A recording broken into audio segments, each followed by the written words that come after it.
Hello my dear friends, this is Preeti Rao and you are welcome back to my channel Commerce.net Express. My dear friends, आज का session है नाबार्ड ये grade B officer 2020 का paper था, उसको solve करेंगे। इसके अंदर जो इकोनॉमिक एंड सोशल इश्यूज के 40 क्वेश्चंस थे उनको हम सोल्व करेंगे। ठीक है, उनके की आंसर्स भी आपको मिल जाएंगे और आपको आइडिया भी हो जाएगा किस तरह के क्वेश्चंस नाबार्ड में पूछे जाते हैं। ठीक है, that is our main motive. Okay, so my dear friends, let's get started. And the very first question is here. According to RBI's latest financial stability report 2017, the GDP of the India has increased from 6.75% to, तो आपको समझ में आ गया कि RBI की latest financial report जो 2017 की थी उसके अकॉर्डिंग जो जीडीपी रहेगी वो 6.75% से कितनी इंक्रीज होगी। तो राइट ऑप्शन में डायरेक्टली जंप करूंगी, that is 7.3%। Okay, now the GDP क्या होती है? जीडीपी आपका एक फाइनेंशियल ईयर में इन डोमेस्टिक कंट्री में, मतलब डोमेस्टिकली जो भी प्रोड्यूस किया जाता है, सर्विस हो या फिर प्रोडक्ट्स, उनकी जो वैल्यू होती है उनको हम जीडीपी बोलते हैं। ठीक, उससे कैलकुलेट की जाती है। So right option is value of the all finished goods produced in 1 year by its nationals, okay, particular country के अंदर। Now the next question is third. The India Meteorological Department is responsible for which of the following? जो हमारा मौसम विभाग है वो किसके लिए रेस्पॉन्सिबल है? तो राइट ऑप्शन क्या इसका रहेगा? दैट इज अ सी। एक तो जो आपका मौसम का ऑब्जर्वेशन करता है, वेदर की फोरकास्टिंग करता है और सिस्मोलॉजी के लिए। Now the next question is fourth. How much amount of agriculture credit to farmers has been proposed in union budget 2017? हालांकि अब तो पास्ट का डाटा हो गया, अब तो नया आपको पता है कि हमारा फर्स्ट ऑफ फेब को नया हमारा बजट निकला है, लेकिन फिर भी ये उसके अकॉर्डिंग जो इसका राइट ऑप्शन था वो था डी, 8 लाख करोड़। ओके, अभी इसको कोई यूज नहीं है वैसे तो आपके लिए, बट फिर भी okay. Now the next question is fifth. आपको आइडिया हो जाएगा इस तरह के क्वेश्चन, बजट से रिलेटेड क्वेश्चंस पूछे जाते हैं। Okay, inflation is measured by which index in India? जो हमारे इंडिया के अंदर मुद्रास्फीति होती है, महंगाई होती है, उसको कौन सा इंडेक्स है जिससे उसको मेजर किया जाता है? सो राइट ऑप्शन पे हम जंप करते हैं, दैट इज अ सीपीआई, जिसका फुल फॉर्म है consumer price index. Okay, now the sixth question. Which of the following has the highest population density in India? Bharat के अंदर वो कौन सा स्टेट है जिसके अंदर हाईएस्ट पॉपुलेशन डेंसिटी है? तो वो कौन सा है? Bihar. Question is seventh. Which of the following is the percentage of population in the working age group 15-59 year? 15-59 के बीच के अंदर को मतलब कितने परसेंटेज के लोग हैं, पॉपुलेशन है जो वर्किंग है? तो राइट ऑप्शन क्या रहेगा इसका माय डियर फ्रेंड्स? सेवंथ का होगा B. Okay, 61%। Now the next question is eighth. What are the total amount of district covered under the socio-economic and caste census? जो 2011 में सेंसस हुआ था उसके अकॉर्डिंग कितने डिस्ट्रिक्ट को कवर किया गया था? Total number of district covered under the socio economic cast के अंदर। तो राइट ऑप्शन क्या रहेगा इसका एट्थ का? That is a B, 640 district को कवर किया गया था। What is the percentage of female labour force employed in India according to World Bank report? कितना परसेंटेज ऑफ लेबर फोर्स है एम्प्लॉयड होंगी वर्ल्ड बैंक के अकॉर्डिंग? फीमेल लेबर की बात करें, उसकी परसेंटेज पूछिए। तो राइट ऑप्शन इसका रहेगा नाइन्थ का सी।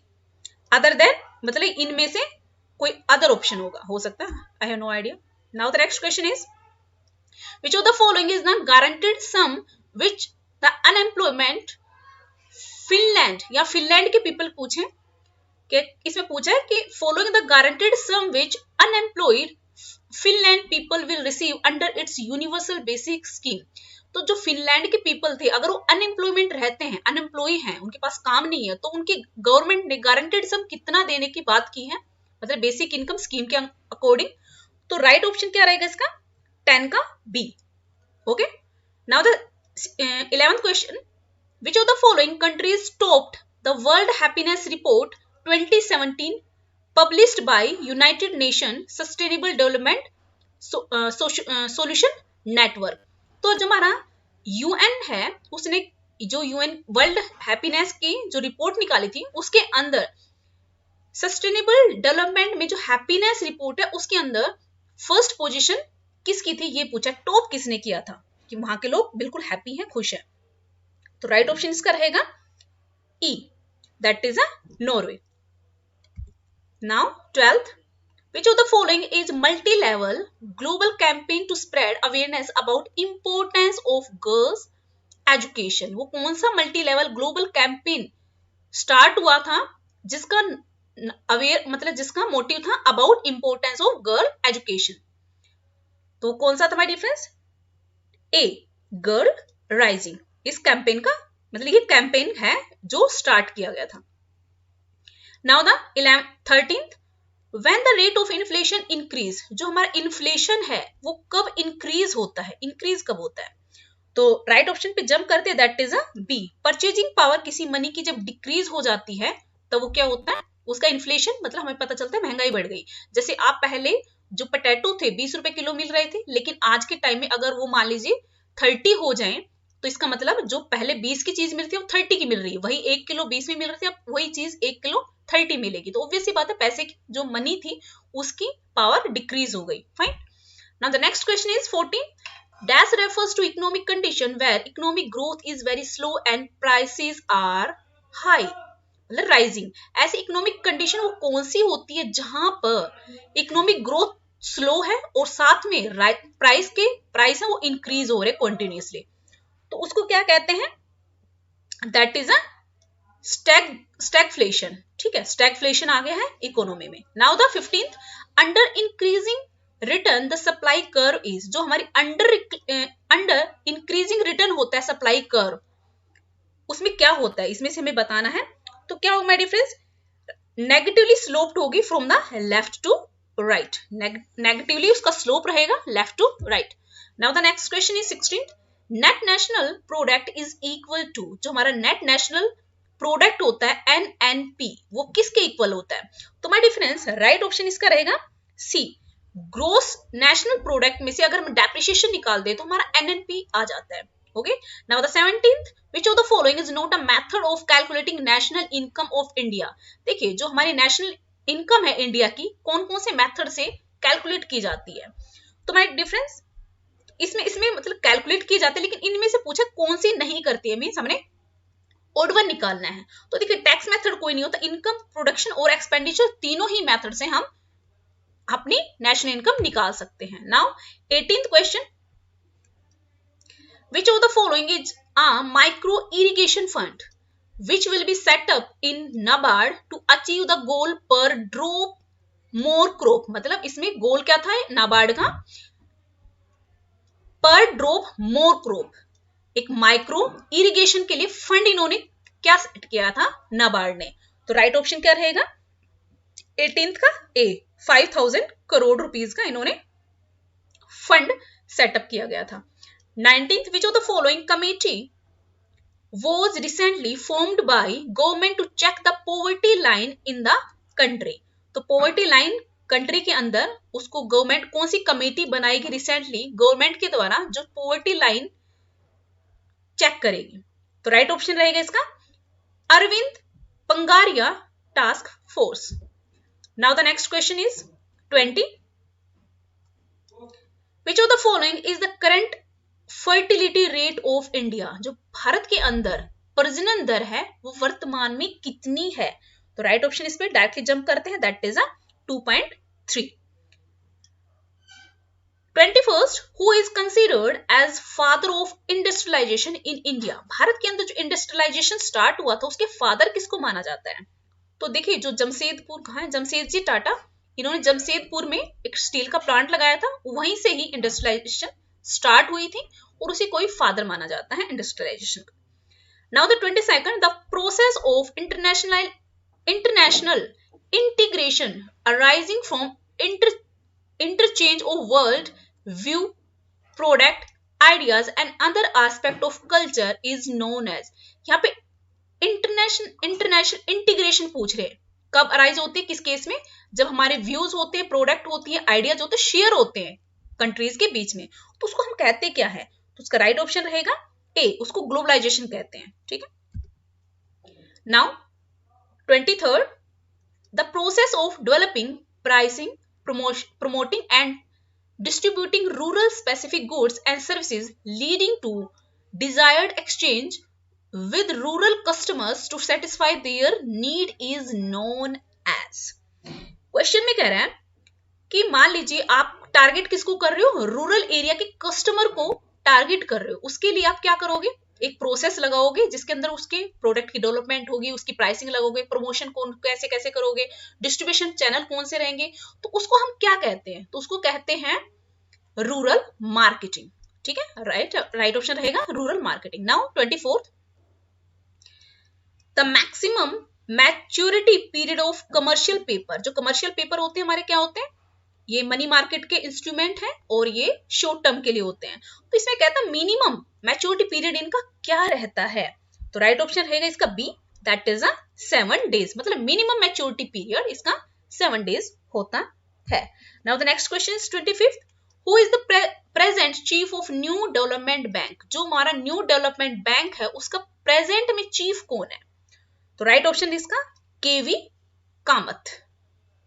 Now the next question 26, which of the following is not covered in GST bill। जो GST बिल है हमारा, जो GST होता है उसके अंदर इनमें से कौन कवर नहीं होता है, तो माय डिफरेंस देखो, luxury car, food, electronic gadget and daily commodities तो होती है, लेकिन इलेक्ट्रिसिटी इसके अंदर कवर नहीं होती है GST बिल में।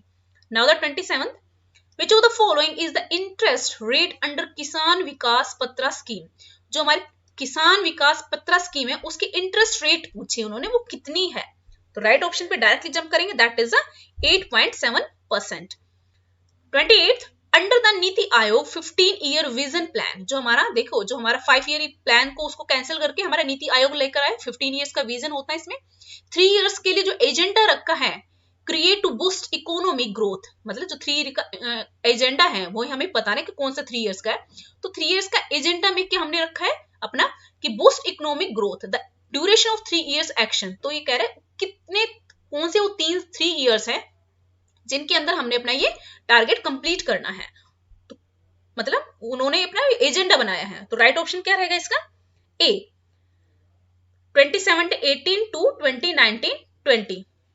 2020 तो जा ही चुका, आप जानते हो कोरोना था। Anyways 29th, under union budget 2017-18 income tax on annual income of 2.5 lakh to, थोड़ा गड़बड़ हो गई यहाँ पे, 5 lakh has been reduced from 10% to.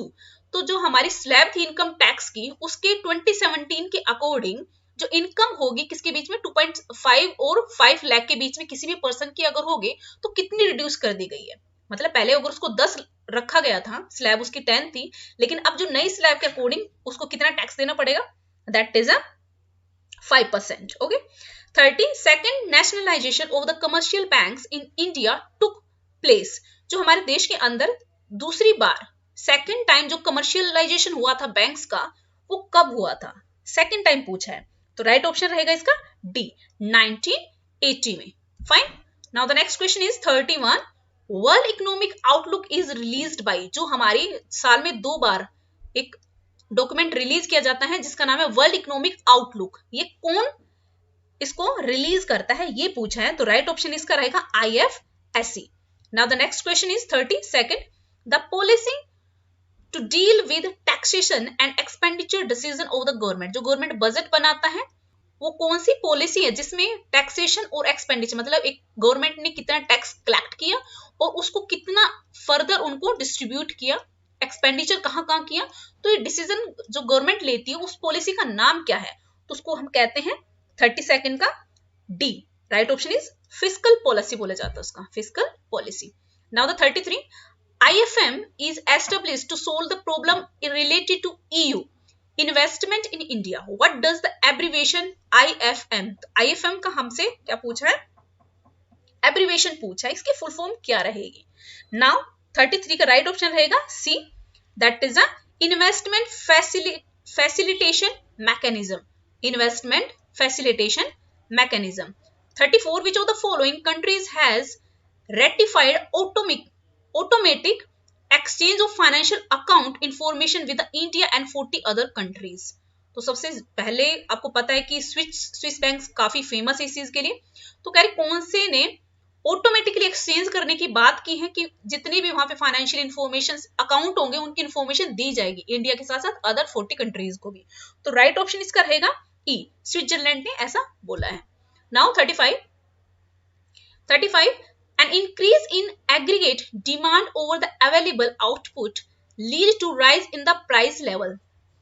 This kind of inflation is known as aggregate demand में क्या हो रहा है, इंक्रीज हो रहा है। Aggregate demand over the available output leads to rise in price. क्या होता है इससे, प्राइस में राइज हो जाता है। एक साथ अगर डिमांड इंक्रीज हो जाएगी तो वैसे उस प्रोडक्ट की क्या होगी, प्राइस ज्यादा हो जाएगी।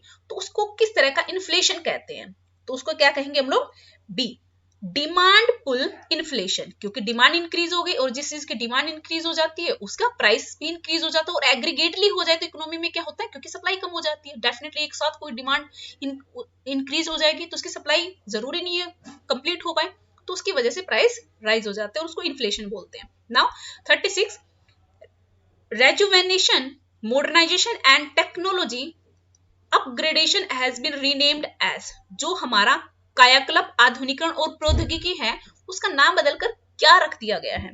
तो राइट ऑप्शन पे डायरेक्टली जंप करेंगे, that is a coir Udyami Yojana. Okay, right option इसका रहेगा B. 37 question, under the housing scheme the EPFO allowed its subscriber to withdraw how much percentage of EPF accumulation to buy home। अब housing scheme है EPF की, तो उसने कहा है कि जो उसमें जो सब्सक्राइबर होगा वो कितना परसेंटेज EPF का परसेंटेज निकाल सकता है, विड्रॉ करा सकता है। तो राइट ऑप्शन इसका है 37 का डी, दैट इज अ 90%, मतलब 90% तक वो विड्रॉ करा सकता है। Now 38 which of the following about says. जो हमारा स्पेशल इकोनॉमिक जोन है उसके लिए हम क्या जानते हैं। तो स्पेशल इकोनॉमिक जोन के बारे में राइट ऑप्शन रहेगा A, it is a duty free enclave to be treated as a foreign treaty. मतलब किसी भी कंट्री की अलग साइड से, मतलब जहां पे बंदरगाह वगैरह होती है वहां पे क्या बना दी जाती है, सेज बना दिया गया है। अपने इंडिया में स्टार्ट होगी, स्टार्टिंग कहां से हुई थी, अपने यहाँ से चाइना से, और वहीं की कॉपी करके अपने इंडिया में बनाए गए हैं कुछ सेज। तो कह रहे वो एक तरह से क्या होती है, ट्रीटी बनाई जाती है और उसको कैसे ट्रीट किया जाता है, foreign territory for the trade operation and duties and tariff. मतलब इनको कुछ अलग से ही रिलीफ मिलता है यहाँ पर, जो यहाँ पे ट्रेड करते हैं एक्सपोर्ट वगैरह में। तो राइट ऑप्शन इसका रहेगा ए। 39 it is manned service delivery point which is open for at least 4 hours a day and at least 5 days in a week। ऐसी कौन सी सर्विस है, मतलब कौन सा सर्विस पॉइंट है जहां पर मतलब जो ओपन रहेगा वो दिन के अंदर तो कम से कम 4 घंटे और वीक के अंदर कम से कम 5 दिन। तो उसको क्या बोलते हैं, E, that is a banking outlet. Right option is E. Question 40 according to Swachh Survekshan 2017, जो हमारा स्वच्छ सर्वेक्षण हुआ उसके अकॉर्डिंग कौन सी सिटी को सबसे क्लीनेस्ट सिटी इंडिया की माना गया है। तो राइट ऑप्शन इसका रहेगा A, that is a Visakhapatnam. So that right option is हमारा विशाखापट्टनम ए। तो my dear friend, this is all about today. Thank you so much, good luck, good bye.